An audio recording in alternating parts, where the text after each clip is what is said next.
Typing related 3টা best way আপনাদেরকে আমি দেখাবো। যারা যারা টাইপিংয়ের পরীক্ষাগুলো দেন সবচেয়ে সর্বোত্তম এই জিনিসগুলো আপনাদের কাজে আসবে। 3টা জিনিস, যে আপনি টাইপিংয়ের জন্য কোন সফটওয়্যারটা আপনি ব্যবহার করবেন, এরপরে হচ্ছে আপনার টাইপিং স্পিড কেন বাড়ছে না, এটা দ্বিতীয়, এবং তৃতীয়ত হচ্ছে আপনার টাইপিং স্পিড থাকা সত্ত্বেও আপনি মাঝে মধ্যে কিন্তু ব্যবহারিক পরীক্ষা খারাপ করছেন। তো 3টা বিষয়ই কিন্তু আজকের ভিডিওতে থাকছে। তো সম্পূর্ণ ভিডিওটি আপনি মনোযোগ সহকারে দেখবেন। আপনারা যারা টাইপিংয়ের জন্য আসলে কোন সফটওয়্যার ব্যবহার করবেন এরকম একটা দ্বিধাদ্বন্দ্বের মধ্যে থাকেন, তো আজকে আপনাদের জন্য একটা বেস্ট টাইপিং একটা সফটওয়্যার নিয়ে আসা হয়েছে, যেটা একদম যেভাবে পরীক্ষা হয় হুবহু সফটওয়্যারের মাধ্যমে সেভাবেই। তো আমি পূর্ণাঙ্গ বিষয়টা আপনাদেরকে দেখাচ্ছি ইন্টারফেসের মাধ্যমে। দেখুন, প্রথমে যেটা করতে হবে আপনাদেরকে এই যে এরকম typobd.com এরকম লিখে সার্চ দিতে হবে। দেওয়ার পরে এই ধরনের একটা ইন্টারফেস আসবে। আসার পর এই ধরনের একটা ইন্টারফেস আপনারা দেখতে পাবেন, যেখানে আপনার হচ্ছে সাইন ইন এবং ক্রিয়েট অ্যাকাউন্ট উপরে দেখতে পাচ্ছেন। সাইন ইন এবং ক্রিয়েট অ্যাকাউন্ট আছে। এখান থেকে আপনাকে আগে ক্রিয়েট অ্যাকাউন্ট একটা করে নিতে হবে, এরপরে সে অনুযায়ী আপনাকে সাইন ইন করে নিতে হবে। সাইন ইন করার পরবর্তী সময়ে আপনাকে এখানে দেখেন, এখানে কিন্তু 3টা প্যাকেজ দেওয়া আছে। একটা 15 দিনে 40 টাকা, 1 মাসের জন্য 70 টাকা এবং 2 মাসের জন্য যেটা 120 টাকা। এই 3টার মধ্যে যে কোনো একটি প্যাকেজ আপনি নেবেন। নেওয়ার পরবর্তী সময়ে যেটা করতে হবে, পরবর্তীতে আপনি এই ধরনের একটা ইন্টারফেস পাবেন, যে টেস্ট 1, 2 এই ধরনের। তো এই যে এখান থেকে আপনি যখন টাইপ করবেন, একদম সফটওয়্যারের মাধ্যমে যেভাবে পরীক্ষাগুলো হয়ে থাকে ঠিক সেভাবেই কিন্তু এখানে আপনি প্র্যাকটিস করতে পারবেন। বাংলা এবং ইংরেজি দেখতে পাচ্ছেন যে 5 মিনিট এবং 10 মিনিট। এবং সবচেয়ে যেটা সুন্দর বিষয়, যে এখানে আপনার এই যে অ্যাকিউরেসি, অর্থাৎ আপনার হচ্ছে উইদাউট স্পেস, উইথ স্পেস এবং অ্যাকিউরেসি, তারপর আপনার স্পিড কেমন, এবং আপনি পাস করলেন নাকি ফেল করলেন, কতগুলো মিস্টেক হলো, এভরিথিং আপনি এখানে পেয়ে যাবেন, একদম যেভাবে পরীক্ষার হলে হয়ে থাকে। তো সবচেয়ে বেস্ট সফটওয়্যার আমি মনে করি এটা টাইপোবিডি। সবাইকে ধন্যবাদ। প্রথম যেটা আলোচনা, যে টাইপিং স্পিড আপনার কেন বাড়ছে না, সেটা আমরা সরাসরি একদম ইন্টারফেস থেকে দেখে নিই। দেখুন, আমরা যদি টাইপিং স্পিডের দিকে আমরা যদি লক্ষ্য করি, যে আমি ধরেন লেখা শুরু করলাম যে বাংলাদেশ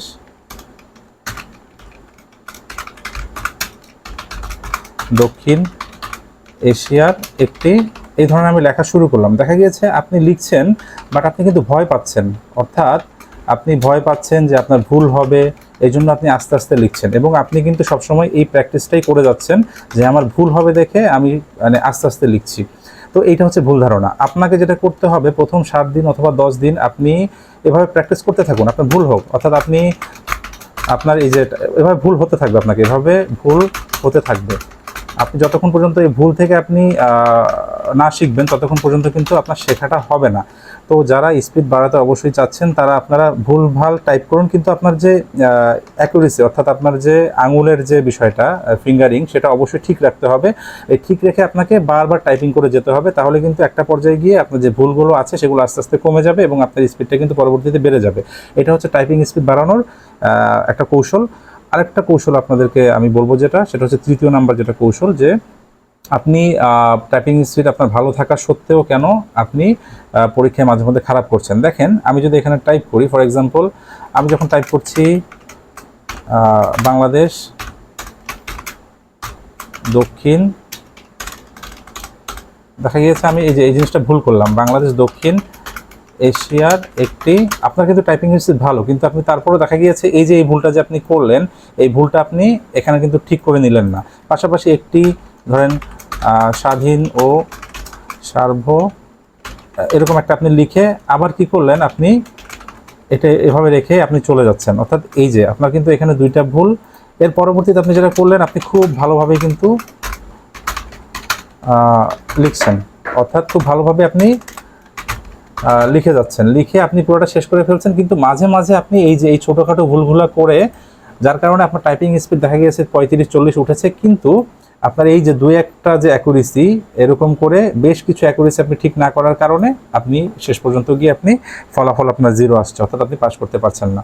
তাই এই বিষয়গুলো অবশ্যই আপনাকে লক্ষ্য রাখতে হবে। যদি এই বিষয়গুলো আপনি ঠিকঠাক যদি রাখতে পারেন, এই বিষয়গুলো যদি মেনে চলতে পারেন, তাহলে আপনি টাইপিং অবশ্যই বস হয়ে যাবেন। আর অবশ্যই আপনার প্র্যাকটিসের ওপরে অন্য কোনো কথা নেই। স্পিড বাড়া বলেন অথবা অ্যাকুরেসি বাড়ানো বলেন, অবশ্যই আপনাকে দেদারসে প্র্যাকটিস করতে হবে। সবাইকে শুভকামনা জানাচ্ছি, সবাই ভালো থাকবেন। আল্লাহ হাফেজ।